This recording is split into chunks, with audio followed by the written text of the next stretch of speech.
Yesus baik, baik buat saya. Oke, yang paling tinggi berbuah. Kalau mau hidup sepadan dengan kasih Kristus, yang paling tinggi dalam kekristenan itu adalah apa? Berbuah. Lebih kuat sama-sama, 1, 2, 3. Berbuah. Dalam hal inilah Bapakku dipermuliakan, yaitu jika kamu berbuah. Nah sekarang saya mau tanya kita saudara, berbuah bagi Tuhan gampang kok susah? Berbuah bagi Tuhan gampang kok susah? Susah kok gampang? Gampang kok susah? Susah kok gampang? Gampang! Kenapa berbuah bagi Tuhan itu gampang? Saya mau kasih saudara. Saudara tahu pohon mangga? Pernah lihat pohon mangga? Pernah lihat pohon mangga berbuah? Sekarang saya mau tanya, buah pohon mangga itu diperintah baru berbuah? Ada orang Malaka yang perintah mangga berbuah, terus dia berbuah. Ada begitu?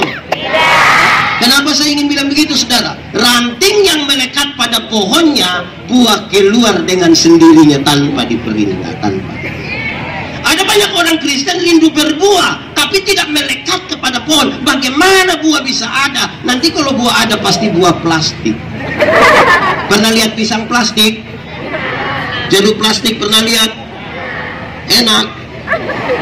Enak plastik. Sebenarnya anak-anak sekolah minggu sudah ajar kita dari dulu. Yang sekolah minggu angkat tangan. Yesus pokok dan sekali lagi. Tinggal lagi, sekali lagi lebih kuat. Yesus pokok dan tinggal lagi dalam. Pasti apa?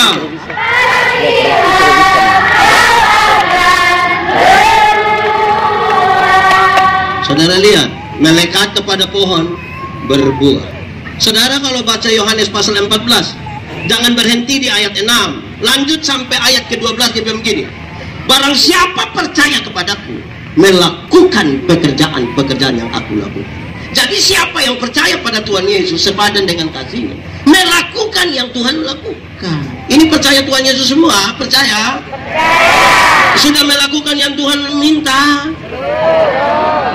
Nah, aku sepadan dari mana?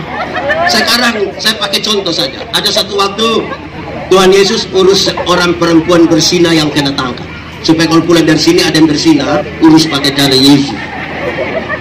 Orang-orang tangkap perempuan yang berzina itu mau datang kepada Yesus. Hukum setempat bilang begini, yang berzina itu harus dilempar dengan batu sampai Tuhan Yesus bilang kepada dia, bilang begini, siapa, atau kepada orang-orang yang banyak itu Tuhan Yesus bilang begini, siapa rasa diri tidak berdosa, silakan angkat batu, lempar duluan. Ada yang berani lempar? Mereka pulang semua. Tuhan Yesus tanya, Don di mana? Sepulang Bapa.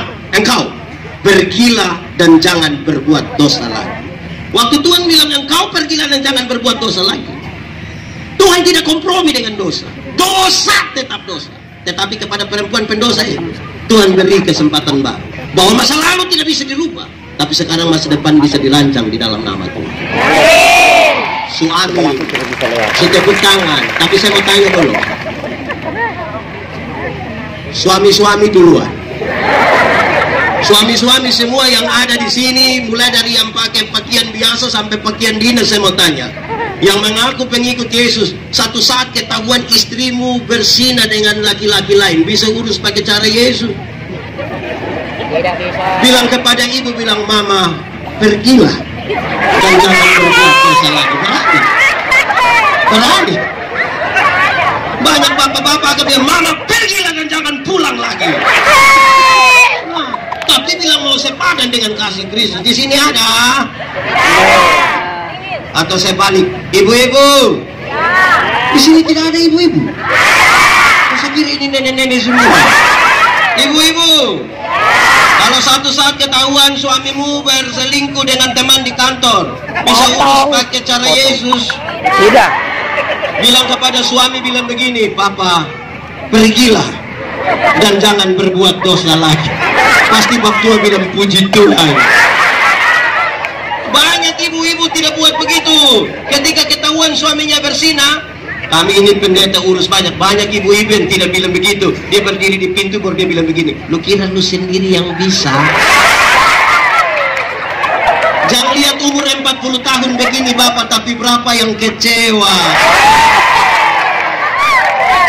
Ibu yang begitu ada di Melaka, di Betun ada, dia ada ikut KKR, Ada. cok tunjuk.